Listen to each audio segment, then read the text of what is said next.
We're going to walk about 200 metres down there at normal speed, nice and steady, quietly, and then when we turn left, we're going to start to stalk very, very slowly and quietly. Okay? See you down the road. Remember, if I stop, you stop. Yeah?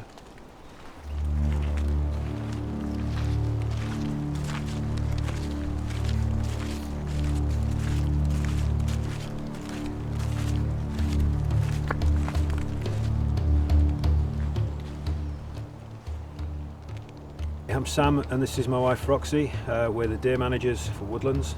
We're here in Shortwood in Warwickshire today, and we've been out stalking roe deer and muntjac. What I would like to mention, all deer generally have evolved alongside an apex predator, which in the UK would have been the wolf, bear and the lynx mainly. In the absence of those apex predators, we need to help to manage deer numbers and try to keep them at an acceptable level. When I met Sam, second date, he said about hunting, and my first reaction was, if you're the kind of person that goes and puts trophies on the wall, I'm not really interested.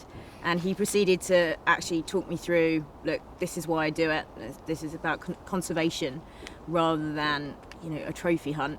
And he took me to go on a hunt with him, which I have to admit was the most appalling experience of my life, because it was very wet, very windy, and I was not really dressed appropriately, having never been on a hunt before. And Sam ended up putting me in a sleeping bag just so I would stop shaking, but I was really excited to be out in the wild, listening to all of the animals. And the wind is very bad at the moment for stalking. It's swirling in all different directions. It's taking our scent all around us in different directions. So I'm going to move on from here, back to normal speed. Again, if I stop, you stop.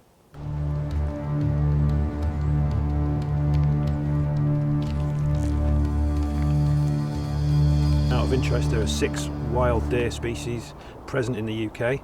3 of which are considered native, that's the roe, the fallow and the red, and 3 of which are considered invasive, which is sika, Chinese water deer and muntjac. Is responsible for the destruction of an awful lot of wild bird habitat, and this isn't an excuse for willfully killing deer. This is really part of management of our native species of trees and flora and fauna generally. the majority of the time they're not in season to be able to shoot them and manage them, so you end up watching them and see what they're doing. And I've had some really exciting times with deer underneath me eating acorns, and a mother feeding her kids. You know, it's amazing just being able to sit there and listen.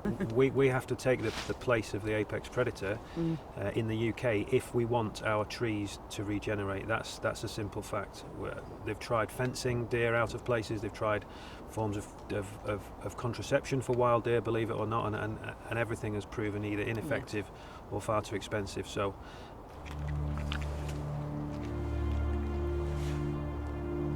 there are professional deer managers all over the UK who get paid and do this full time. We do it for the venison and for the joy of being out in a beautiful environment and being part of it. Before I met Sam, I spent most of my days in front of a computer. For me, part of it is not even the management, it's that time. Time spent peacefully in the woods, I would say, is never wasted.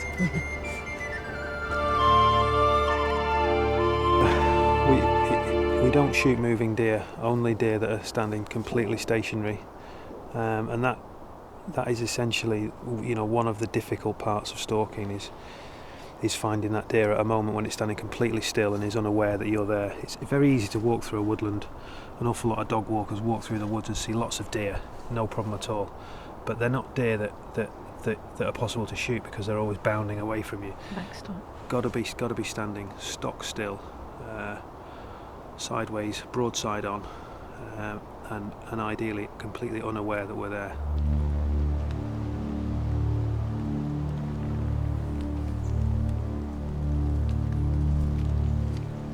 So far the wind is perfect for stalking this particular piece of wood. The wind's coming towards us from there, so hopefully it's going to stay that way. The next challenge is to climb over this gate in this fence as quietly as possible. There's 3 roe deer there then, but you can see how thick the cover is. It's actually impossible to see them if they're just couched up in the thick undergrowth. They won't have moved off very far, so we'll carry on down the track and then turn right and then just see if we get an opportunity. We're not going to force an opportunity. We'll only take one if there's a nice safe shot there. It's exciting.